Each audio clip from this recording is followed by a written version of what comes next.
Hey, ladies and gentlemen, I am Coach Jay. I always start my class with a corny dad joke, and here's today's. I hired a handyman and gave him a list. When I got home, only items 1, 3, and 5 were done. Turns out he only does odd jobs. Ba-dum-bum. All right, if we can take 2 healing deep breaths with our eyes closed, preferably, but however you feel safe, in through the nose, out through the mouth. And my vocal teacher talks about a breath belt, and that's your lower abdomen. If you can really get some breath into that lower abdomen, that breath belt. Ooh, and slowly up through the mouth. Or what I say sometimes is smell those delicious cookies that you just made. But they're too hot to eat, so just cool them down.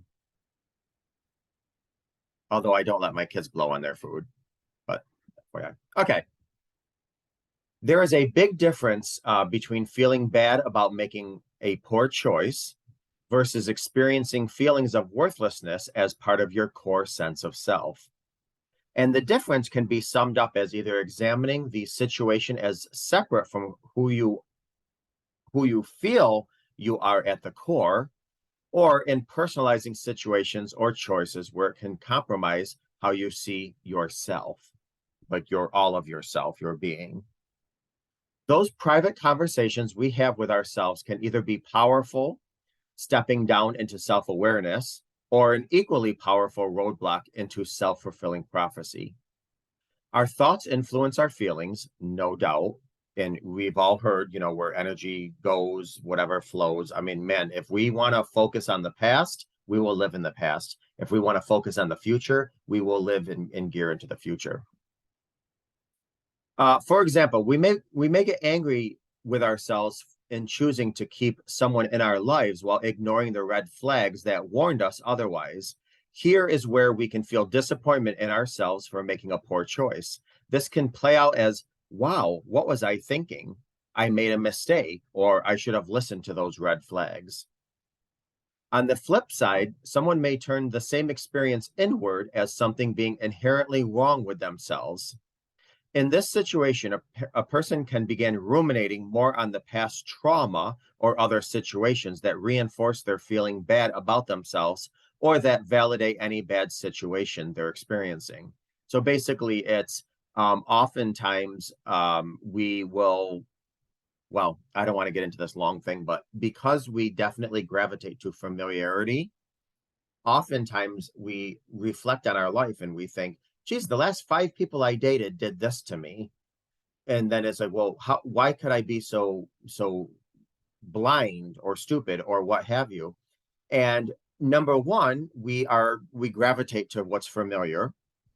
And number two, oftentimes, even subconsciously, we set ourselves up for self-sabotage just so we can have a self-fulfilling prophecy. So we will gravitate to somebody.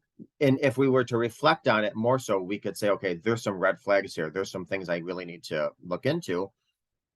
We don't, then they hurt us, and then it fulfills our self-fulfilling prophecy. See, every man is a dog, or everyone I date just hurts me, or whatever. And then we feel good because we're, quote, right. Rather than staying focused on the present situation as separate from their sense of value and worth, they will run with toxic thoughts about themselves that reinforce an inner critic, kind of what I just said. In this situation, the message a person hears aren't based on their behavior per se, but on who they are. The narrative they tell themselves sounds like, geez, my picker is off, or I always pick the wrong partner, or wow, I'm stupid. I never pay attention to the red flags, or I deserved what I got, etc. Contrary to what some say, our inner critic is not inherent within us. Our inner voice is, however. An inner critic starts where our inner voice stopped in childhood and our parents or caregivers' messages took over. Children who come from violent, negligent, or invalidating environments are at the highest risk of developing an inner critic, along with other symptoms of complex trauma. I have worked with many over the years who said that their inner critic fires up in their parents' voice, while others say that their critic has taken their own inner voice. Some report that their critic speaks to them in the first person, while others say that their critic speaks to them in the third person. I'm sure you've heard a lot of times from your own mouths uh, when you're dealing with coworkers, dealing with family members, specifically also most certainly dealing with kids. You'll say something to them and then you'll go back and you're like, oh my God, I was my mother. Or, oh my gosh, I just opened up my mouth and my father came out, you know? One thing that stands out consistently regarding the formation of an inner critic is childhood attachment trauma. Kids who have their feelings denied begin questioning whether what they feel is true. Kids from punitive or abusive environments begin learning that the only attention they feel that they're worthy of is negative attention, which is why a lot of kids actually act out negatively. It's because when they're positive, they don't get a lot of attention. It's the status quo. They'll only get attention when they're negative. So basically, that's a negative reinforcer. And that's why a lot of times kids will act out because it's like, geez, I'm not going to get any attention unless I misbehave. I might as well misbehave. Kids who are raised by laissez-faire and negligent caregivers learn that they have to fend for themselves and that their caregivers cannot be counted on for support. And kids raised where their sense of safety, consistency, and stability are tossed out the window often wind up, quote, chasing toxic relationships and situations because this is what they know as comfortable. After all, we seek familiarity in many areas of life. That's what I said before. This is why so many times I'll be talking to somebody and they'll be like, oh, Mr. J, he just makes me feel so, I'm just comfortable. I feel like we've known each other for so long. Well, you probably have. You've known that dynamic for so long because you grew up with it. And oftentimes what we grew up with is not healthy. So you have to look at your relationship like that. Yes, it might feel safe, it might feel comfortable, it might feel familiar, but is it necessarily healthy? Overcoming these toxic messages can be challenging for many of us. Yet, if we take the time to learn some simple steps in silencing our critic, it gets easier to recognize our inner voice from our inner critic. Although there are many different ways to silence your inner critic, I'd like to offer you 3 in this class. Number 1, simple consistency and repetition. What many don't mention is the unlearning anything is not a one and done. It's very similar to forgiveness. You know, it requires consistency and repetition. Just as these inner critic messages had to be repeated over and over before we began wrongly buying into them. We don't just adopt a negative phrase when somebody says it to us. They either say it over time and we believe it, or somebody says it once and then we replay it in our mind. Somebody's mother could say, oh, you're this and that. And then somebody's mother can say it once. And then your narrative is, geez, I'm this and that. Something goes wrong. Oh, that's right, because I'm this and that. Next thing you know, it becomes a core belief. Unfortunately, probably longer to unlearn than it is to learn, but of course, it's vital to unlearn. 2, learn your emotional triggers. If we experience attachment trauma or abuse, our nervous system often becomes dysregulated.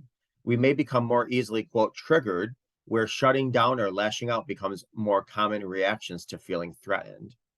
Some may put themselves in situations that resonate with any potential previous trauma, such as with toxic friends, abusive relationships, or certainly unsupportive environments, which gets into a lot of areas of people that don't have good, healthy foundations in life often find themselves surrounding themselves with people that are often stepping on or disrespecting your boundaries.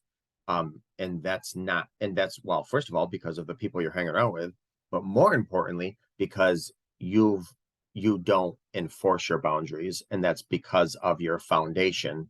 Maybe it wasn't as solid, so you don't have a good grasp on the confidence, the self-esteem, the self-importance of holding your boundaries, enforcing your boundaries. These situations can negatively reinforce an inner critic, making it important to recognize what situations or people trigger a trauma response. And number 3, learn where the message was first taught. Inner critic messages are not inherent within a person. These are often modeled and conditioned in a person's childhood and often as a product of attachment trauma. Understanding where these messages originated helps a person gain empowerment in their personal history and their story so they can learn tools to counteract these messages. Silencing our inner critic can help us in many ways, but better yet, getting rid of your inner critic would prove tremendously beneficial. So they're silencing your inner critic or just trying to eradicate it.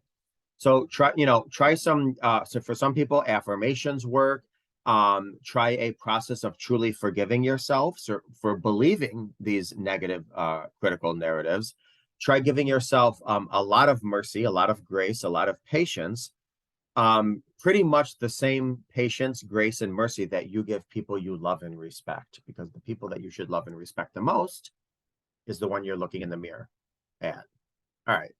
Hope you got something out of this.